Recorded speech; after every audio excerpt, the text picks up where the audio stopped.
బయోసైన్స్లో కొన్ని టెట్ డిఎస్సికి సంబంధించినవి చూద్దాం.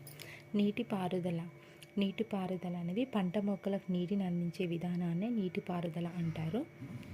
పంట మొక్కలకు నీటిని అందించే విధానాన్ని నీటిపారుదల అంటారు. నీటిపారుదల అనేది వివిధ దశల్లో పొలాలకు నీళ్ళను అందించడాన్నే నీటిపారుదల అంటారు.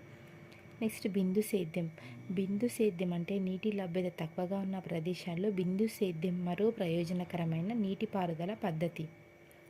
నీటి లభ్యత తక్కువగా ఉన్న ప్రదేశాల్లో బిందు సేద్యం మరో ప్రయోజనకరమైన నీటిపారుదల పద్ధతి. మొక్క మొదళ్లలో నీరు చుక్కలు చుక్కలుగా పడుతుంది కాబట్టి ఈ పద్ధతిని బిందు సేద్యం అంటారు. మొక్క మొదల్లో నీరు చుక్కలు చుక్కలుగా పడుతుంది కాబట్టి ఈ పద్ధతిని బిందు సేద్యం అంటారు. పంట నూర్పిళ్ళు హార్వెస్టింగ్. పంట నూర్పిళ్ళు ఇది సాగులో